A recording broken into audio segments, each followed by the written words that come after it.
नमस्कार। मैं सुनीता कथा मंथन में आप सबका स्वागत करती हूँ।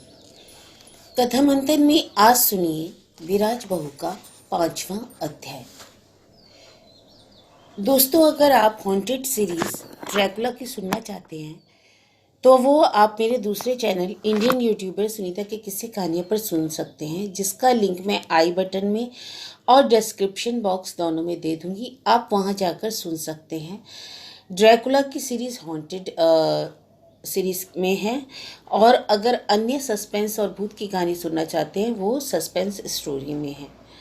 और यहाँ पर भी दूसरी सस्पेंस स्टोरी की मैं लिस्ट जो प्लेलिस्ट जो है वो आई बटन में दे दूँगी, वहाँ पर जाकर आप सुन सकते हैं। 1 साल बीत गया। अब की साल रुपए में 2 आने भी फसल हाथ नहीं लगी। जिस धरती से लगभग साल भर तक का भरण पोषण होता है, उसमें से बहुत सी तो उसी मोहल्ले के भोलानाथ मुखर्जी ने खरीद ली। रहने का घर तक गिरव हो गया। यह भी सबको मालूम हो गया कि छोटे भाई पीताम्बर ने ही गुप्त रूप से उसे लिखा लिया। हल का एक बैल मर गया, पोखर धूप से चिटक गया।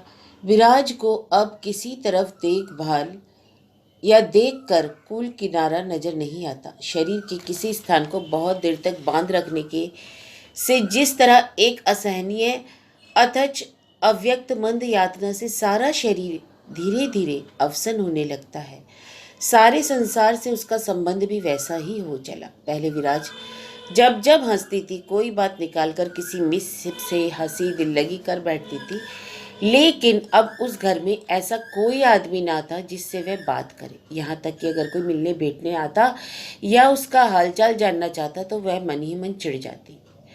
वह स्वभाव से अभिमानिनी है। अब पास पड़ोस के लोगों की साधारण बात से भी बिगड़ उठती है। गृहस्थी के किसी काम में अब उसे तनिक भी उत्साह नहीं। यह उसके काम को देखने से भी मालूम हो जाता है। उसके कमरे का पलंग और बिछौना मैला पड़ा है। कपड़े टांगने की अलगनी पर अस्त व्यस्त कपड़े पड़े रहते हैं। चीज वस्तु इधर उधर छिटकी पड़ी रहती है। झाड़ू देकर कूड़ा एक कमरे के कोने में ही लगा देती है। उसे उठाकर फेंकने की भी शक्ति जैसे उसमें नहीं है। इस तरह दिन कट रहे थे। बीच में नीलांबर ने अपनी छोटी बहन हरिमती को ले आने की 2 बार कोशिश की, लेकिन उन लोगों ने नहीं भेजा। 15 दिन के लगभग हुए उसने एक पत्र लिखा था। हरिमती के ससुर ने उसका जवाब नहीं दिया, किंतु विराज के आगे उसका नाम नहीं लिया जा सकता। वह एकदम आग बबूला हो जाती है। उसने पूटी को पाल पोस कर बड़ा किया, माता के समान प्यार किया, मगर आजकल उसका संसर्ग तक उसके लिए जहर हो गया। आज सवेरे नीलांबर गांव के डाकखाने से सूखा हुआ उदास मुंह लिए लौटा और घर आकर बोला, पूटी के ससुर ने जवाब तक ना दिया। जान पड़ता है इस बार दुर्गा पूजा पर भी बहन को ना देख पाऊंगा।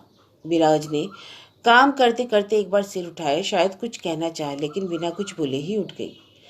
उसी दिन दोपहर को जब नीलांबर भोजन करने बैठा, तब उसने धीरे से उसका नाम लिया।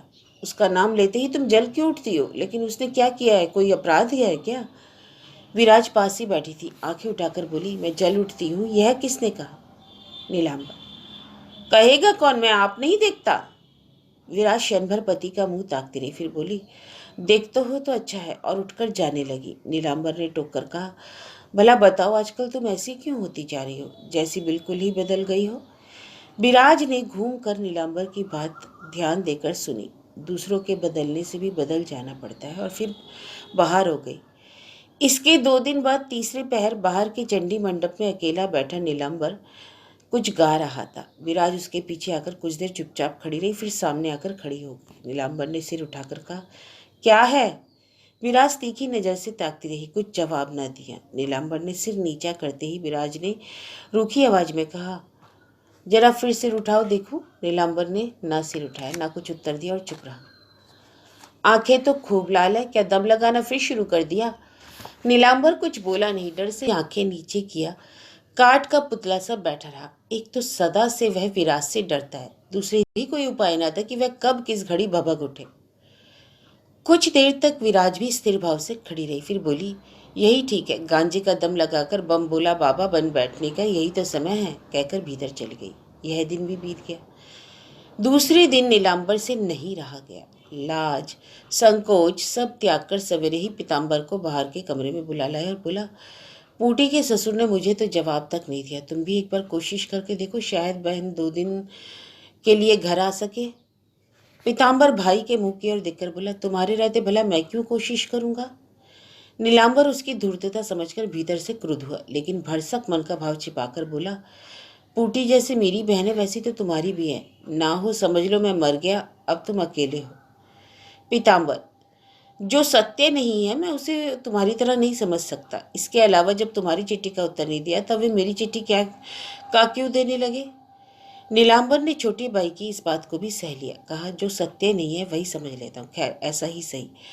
इस बात पर मैं तुमसे झगड़ा करना नहीं चाहता, लेकिन मेरी चिट्ठी का जवाब तो वह इसलिए नहीं देते कि ब्याह की सब शर्तों को मैं पूरा नहीं कर सका।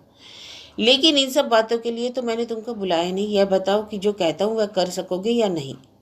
पीताम्बर, नहीं, ब्याह के पहले मुझसे पूछा था? नीलांबर, पूछने से क्या होता? पीताम्बर, अच्छी सलाह ही देता। नीलांबर के माथे में आग जल उठी, उसके होंठ कांपने लगे, फिर भी उसने अपने को संभल कर कहा, तो तुम यह नहीं कर सकोगे? जी नहीं, जैसे पूटी के ससुर वैसे ही मेरे ससुर। वह गुरुजन है, बड़े हैं। वह जब भेजना नहीं चाहते तो उनके खिलाफ में कोई कदम भी नहीं उठा सकता। यह मेरा स्वभाव नहीं। उसकी बातें सुनकर एक बार नीलांबर का जी चाहा कि लाठी से उसका मुंह तोड़ दे, लेकिन नहीं। उसने अपने को रोका, संभला, खड़े होकर कहा, अच्छा जाओ और निकलो, मेरे आगे से हट जाओ। पीताम्बर भी क्रोधित हो उठा और बोला, खामखा गुस्सा क्यों होते हैं? ना जाऊं तो क्या जबरदस्ती भगा दे सकते हो? नीलांबर ने हाथ से दरवाजा दिखाते हुए कहा, बुढ़ापे में मार खाकर यदि जान नहीं देना चाहते तो हट जाओ मेरे आगे से। फिर भी पीताम्बर कुछ कहने वाला था कि नीलांबर ने रोककर कहा, बस अब एक और शब्द नहीं, जाओ। गंवार नीलांबर का शारीरिक बल सुप्रसिद्ध था। पीताम्बर को फिर कुछ कहने का साहस न हुआ और धीरे से बाहर हो गया। यह कहा सुनी सुनकर विराज बाहर निकल आई और पति का हाथ पकड़कर भीतर खींच ले गई। बोली, छी, सब कुछ जानकर सुनकर भी क्या भाई से झगड़ा किया जाता है? इससे क्या सब लोग नहीं हंसेंगे हम पर? नीलांबर ने उद्दत भाव से कहा, जानता हूं तो डर से दब जाऊं क्या?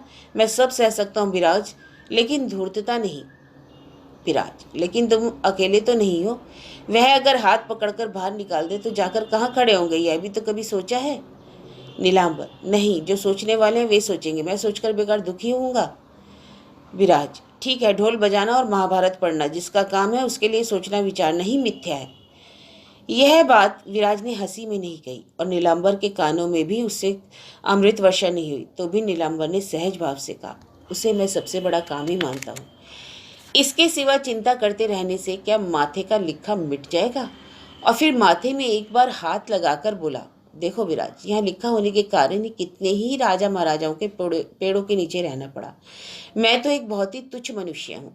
विराज भीतर ही भीतर जली जा रही थी। बोली, यह सब मुंह से कह देना जितना सहज है, काम में परिणत करना उतना सहज नहीं। इसके सिवा पेड़ के नीचे तुम भले ही रह सको, मैं तो नहीं रह सकती। स्त्रियों को हया शर्म होती है, चाहे खुशामद करके चाहे दासी वृत्ति करके, मुझे तो एक आश्रय में रहना ही होगा। अगर तुम छोटे भाई का मन रख कर न चल सको तो कम से कम उससे हाथापाई करके सब कुछ मिट्टी तो न कर दो।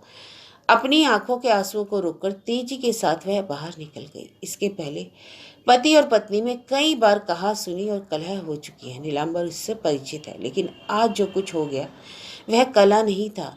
यह मूर्ति उसके निकट सर्वथा अपरिचित थी। वह स्तंभित होकर खड़ा रह गया। कुछ देर बाद ही विराज उसके कमरे में आकर बोली, इस तरह हक्के बक्के से क्यों खड़े हो? दिन चढ़ाया है, जाओ जाओ, नहा धोकर पूजा पाठ करके 2 कौर खा लो। जितने दिन मिलता है उतने दिन ही सही। यूं कहकर फिर एक बार पति के कलेजे में शूल भूखकर चली गई। इस कमरे की दीवार में राधा कृष्ण का एक पट लटका था। उसकी ओर देखकर नीलांबर सहसा रो पड़ा, लेकिन कोई देख ना ले इस डर से फौरन ही आंखें पहुंचकर बाहर चला गया। और विराज उस दिन भर उसका यह हाल रहा कि बार बार उसकी आंखों में आंसू भर आते थे। जिसका थोड़ा भी कष्ट उसे सहन न होता था, उसी को ऐसी कठोर बात जब से उसने कह डाली तभी से उसके दुख और आत्मग्लानि की सीमा नहीं थी। दिन भर उसने एक बूंद पानी भी मुंह नहीं डाला। रोती हुई बेकारी इधर से उधर इस कोठरी से उस कोठरी में जाती रही। इसके बाद संध्या के समय तुलसी के वृक्ष के आगे दीपक जलाकर गले में आंचल डालकर उसने प्रणाम किया तो फफक जोर से रो उठी। सारे घर में कोई ना था, सन्नाटा छाया था। नीलांबर घर में नहीं था। दोपहर को थाली एक बार बैठकर ही उठ गया था, तब से अभी तक लौटा ना था। विराज क्या करे, कहाँ जाए, किससे कहे, क्या कहे। आज सब तरफ देखने पर भी कोई उपाय न दिखाई दिया। वह उसी जगह अंधेरे आंगन में औंधी पड़कर फूट फूट कर रोने लगी। केवल यही उसके मुंह से निकलने लगा, मेरे अंतर्यामी देवता, एक बार मेरी और आंखें उठाकर देखो। जो आदमी कोई दोष, कोई पाप करना नहीं जानता, उसको अब कष्ट ना देना। देवता, मैं अब और नहीं सह सकूंगी। उस समय रात के 9 बज गए थे। नीलांबर चुपचाप पाकर पलंग पर लेट गया। विराज कोठरी में जाकर उसके पैरों के पास बैठ गई, मगर नीलांबर ने उसकी ओर देखा तक नहीं और ना बात की। कुछ देर बाद विराज ने पति के पैर पर अपना एक हाथ रखा, लेकिन नीलांबर ने तुरंत ही पैर हटा लिया। 4-5 मिनट और भी चुपचाप ही बीत गए। विराज का सोया हुआ अभिमान फिर धीरे धीरे जगने लगा, तो भी वह मीठे स्वर में बोली, चलो भोजन कर लो। नीलांबर कुछ नहीं बोला। विराज ने कहा, आज दिन भर कुछ नहीं खाया, किस पर खफा हो, जरा सुनो। नीलांबर ने इसका भी जवाब नहीं दिया। विराज, बताओ ना। नीलांबर, सुनकर क्या होगा, तो भी सुनू तो सही। अब की नीलांबर सहसा उठ बैठा और विराज के चेहरे पर शूल सी तीखी नजर गड़ाकर बोला, मैं तुमसे बड़ा गुरुजन हूँ विराज, कोई खिलौना नहीं हूँ। उस दृष्टि और गले की आवाज से विराज भयचकित और स्तब्ध हो गई। ऐसा आर्त और गंभीर कंठस्वर तो उसने और कभी किसी दिन भी नहीं सुना था। मागरागंज में पीतल के कब्जे ढालने के कई कारखाने थे। इस मोहल्ले की चंडाल जाति की लड़कियां मिट्टी से सांचे बनाकर वहां बेच आती। असह्य दुख की ज्वाला से जलती विराज ने उनमें से एक लड़की को बुलाकर उसे सांचे बनाना सीख लिया था। वह बहुत ही बुद्धिमती और काम करने में असाधारण चतुर थी। 2 ही दिनों में यह काम सीखकर वह सबसे अच्छे सांचे बनाने लगी। अब व्यापारी खुद आकर नगद पैसे देकर उससे सांचे खरीद ले जाने लगे। इस तरह वह रोज 8-10 आने पैसे कमा लेने लगी, मगर लाज के मारे अपने पति के आगे इस बात को प्रकट नहीं कर सकी। नीलांबर जब सो जाता तब बहुत रात गए वह चुपचाप पलंग से उठाती और यह काम करती थी। आज रात को भी वह सांचे बनाने आई और थकावट के कारण किसी समय उसी जगह सो गई। नीलांबर की आंख एकाएक खुल गई। पलंग पर किसी को ना देख पाकर वह बाहर निकल आया। विराज के हाथ उस समय भी कीचड़ मिट्टी से भरे हुए थे और आसपास बने हुए सांचे इधर उधर पड़े थे। वहीं एक तरफ ठंड में गीली जमीन पर वह सो रही थी। आज 3 दिन से पति और पत्नी में बोलचाल नहीं थी। तप्त आंसुओं से नीलांबर की दोनों आंखें भर आई। वह फौरन वहीं बैठ गया और उसने विराज की जमीन पर लुढ़के हुए सिर को सावधानी से अपनी गोद में रख लिया। पर विराज को कुछ खबर ही नहीं हुई। केवल एक बार जरा हिल डुल कर दोनों पैरों को और समेटकर वह अच्छी तरह सो गई। नीलांबर ने बाएं हाथ से अपनी आंखें पोंछ डाली और दूसरे हाथ से पास ही रखे एक टिमटिमाते दीपक को जरा उज्जवल करके एक टक पत्नी के मुख की ओर निहारने लगा। यह क्या हो गया? कहाँ इतने दिन तो उसने देखा नहीं। विराज की आंखों के कोनों में इतनी स्याही दौड़ गई, भौं के ऊपर सुंदर सुडोल माथे पर दुश्चिंता की स्पष्ट रेखा दिखाई पड़ रही थी। एक समझ में ना आने वाली अव्यक्त असीम वेदना से उसका संपूर्ण हृदय भीतर ही भीतर जैसे महसूस उठा। असावधानी से एक बड़ी सी आंसू की बूंद विराज की बंद आंख की पलक पर टपक पड़ी। उसके गिरते ही विराज ने आंख खोलकर देखा। क्षण भर चुपचाप ताकती रही, फिर दोनों हाथ फैलाकर पति की छाती से लिपट गई और गोद में मुंह छिपाकर करवट लेकर चुपचाप पड़ी रही। नीलांबर उसी तरह बैठा बैठा रोने लगा। बड़ी देर तक कोई कुछ नहीं बोला। फिर जब रात बीतने को हुई, पूर्व आकाश में पौं फटने लगी, तब नीलांबर ने संभल कर प्रकृतिस्थ होकर पत्नी के मस्तक पर हाथ रखकर स्नेहपूर्वक कहा, अब और ठंड में मत पड़ी रहो, घर में चलो विराज, चलो। कहकर विराज उठी और पति का हाथ पकड़कर कोठरी के भीतर तक जाकर सो रही। तड़के ही नीलांबर ने कहा, जाओ विराज, कुछ दिन अपने मामा के घर घूम फिर आओ, मैं भी जरा कलकत्ते हूँ। विराज, कलकत्ते जाकर क्या होगा? नीलांबर, वहाँ पैसा कमाने के कितने रास्ते हैं, वहाँ कोई ना कोई सूरत निकल आवेगी। कहा मानो विराज, 2-4 महीने जाकर रहो वहाँ। विराज, कितने दिन में मुझे बुला लोगे? नीलांबर, 6 महीने के भीतर ही बुला लूंगा, वचन देता हूँ। अच्छा, कहकर विराज सहमत हो गई। 4-5 दिन के बाद बैलगाड़ी आई। विराज के मामा के घर को 8-10 कोस तक बैलगाड़ी पर ही जाना होता है, लेकिन विराज के व्यवहार में यात्रा के कोई लक्षण न दिखाई पड़ा। नीलांबर व्यस्त होकर ताकीद करने लगा। विराज काम करते करते कह बैठी, आज मैं न जाऊंगी, मेरी तबीयत ठीक नहीं। नीलांबर ने विस्मय से अवाक होकर कहा, तबीयत खराब है? हाँ, तबीयत खराब है और बहुत खराब है। यूं कहकर वह मुंह लटकाए पीतल की कलसी कमर पर उठाकर नदी से पानी लाने के लिए चल दी। उस दिन गाड़ी लौट गई। रात को बहुत कुछ समझाने बुझाने मनाने पर उसने 2 दिन बाद जाना मंजूर किया। 2 दिन के बाद फिर गाड़ी आई। नीलांबर ने आकर खबर दी तो विराज एकदम पलट गई। बोली, नहीं, मैं नहीं जाऊंगी। नीलांबर ने और भी विस्मित होकर कहा, क्यों जाओगी, क्यों नहीं? नहीं ना, मैं नहीं जाऊंगी। मेरे पास गहने कहाँ हैं, अच्छे कपड़े कहाँ हैं? मैं दीन दुखियों के समान किसी तरह नहीं जाऊंगी। नीलांबर ने गुस्से से कहा, आज सचमुच तुम्हारे पास गहने नहीं है, मगर जब थे तब तो तुमने एक दिन भी उनकी और आंख उठाकर नहीं देखा। विराज चुपचाप धोती के छोर से आंखें पोंछने लगी। नीलांबर ने फिर कहा, यह छल मैं समझता हूँ। मेरे मन में संदेह तो पहले से ही था, लेकिन सोचा दुख कष्ट में शायद तुम्हें होश आ गया होगा, मगर अब देखता हूँ कुछ नहीं कहा। अच्छी बात है, तुम भी सुख सुख कर मरो और मैं भी मरूं। कहकर नीलांबर ने गाड़ी लौटा दी। दोपहर को नीलांबर घर के भीतर सो रहा था। पीताम्बर भी अपने धंधे से गया था। छोटी बहू ने दीवार की संधि से कोमल स्वर में फिर धीरे से पुकारा, जीजी, बुरा ना मानना, कसूर माफ करना, मैं तुमको क्या समझाऊं, 2 दिन को चली क्यों ना गई? विराज कुछ ना बोली। छोटी बहू ने कहा, जेठ जी को रोक ना रखो जीजी, विपदा के समय एक बार दिल कड़ा कर लो, 2 दिन बाद भगवान जरूर कृपा करेंगे। विराज, मैं तो दिल कड़ा ही की हूँ छोटी बहू। छोटी बहू ने कुछ जोर देते हुए कहा, तो जाओ जीजी, जेठ जी को मर्दों की तरह पैसा कमाने दो। मैं कहती हूँ 2 दिन में तुम्हारे ऊपर भगवान जरूर प्रसन्न होंगे। विराज ने एक बार फिर सिर उठाकर कुछ कहना चाहा, लेकिन फिर सिर झुकाकर चुप रह गई। छोटी बहू ने कहा, जा ना सकोगी जीजी? अब भी विराज ने सिर हिलाकर कहा, नहीं, सवेरे नींद से उठकर उनका मुंह देखे बिना एक दिन भी नहीं बिता सकूंगी। जो मुझ में नहीं हो सकता, मुझसे नहीं हो सकता, वह काम करने के लिए मुझसे मत कहो छोटी बहू। इतना कहकर वह जाने लगी। इतने में छोटी बहू ने सांसर हुआसी आवाज में पुकार कर कहा, जाओ नहीं जीजी, कुछ दिन के लिए तुमको यहाँ से जाना ही पड़ेगा। गए बिना मैं ना कभी मानूंगी। विराज घूमकर खड़ी हो गई। दम भर स्थिर भाव से खड़ी होकर बोली, ओ समझ गई, शायद सुंदरी आई थी। हाँ, आई थी। विराज, इसी से चले जाने को कहती हो? बहू, हाँ, इसलिए कहती हूँ जीजी, तुम यहाँ से चली जाओ। विराज कुछ देर तक चुप रही। इसके बाद बोली, एक कुत्ते के डर से घर छोड़कर भाग जाऊं? बहू, और कुत्ता जब पागल हो जाता है तो उससे डरना ही होता है जीजी। इसके सिवा अकेले तुम्हारे लिए ही नहीं, सोच कर देखो, इसे लेकर और भी क्या क्या अनिष्ट हो सकते हैं। विराज कुछ देर तक चुप रही। उसके बाद उद्दत भाव से सिर उठाकर बोली, नहीं, किसी तरह न जाऊंगी। और यह कहकर छोटी बहू को प्रत्युत्तर का अवकाश न देकर तेजी से हट गई। मगर अब उसे जैसे डर लगने लगा। उसके घाट के ठीक सामने उस पार 2 दिन से बड़ी धूमधाम से एक नहाने का घाट बनाया जा रहा था, और नदी में पानी न रहने पर भी मछली पकड़ने का मचान बन रहा था।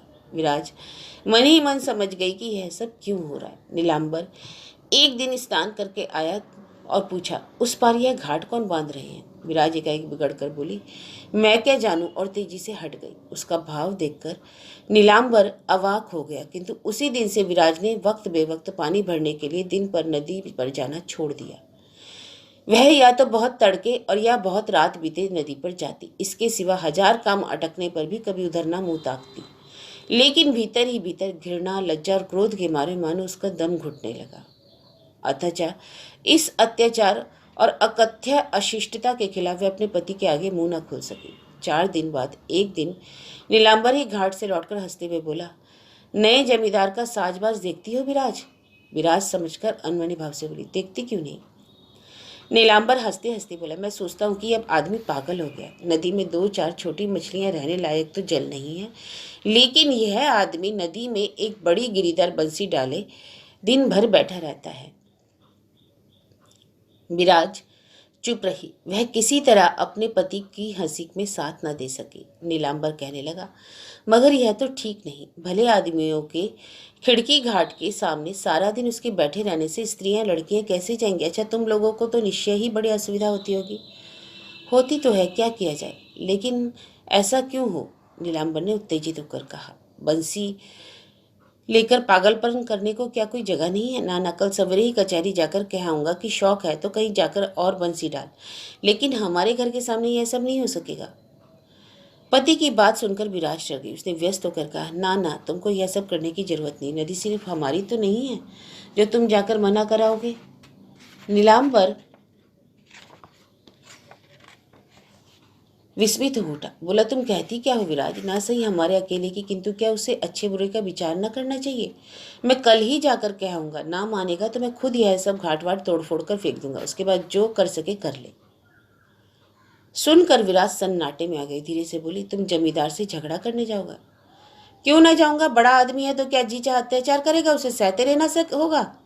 विराज, साबित कर सकोगे कि वह अत्याचार करता है? नीलांबर ने झल्ला कर कहा। मैं इतनी बहस के बखेड़े में नहीं पड़ता, साफ देख रहा हूं कि अन्याय कर रहा है और तुम कहती हो साबित कर सकोगे।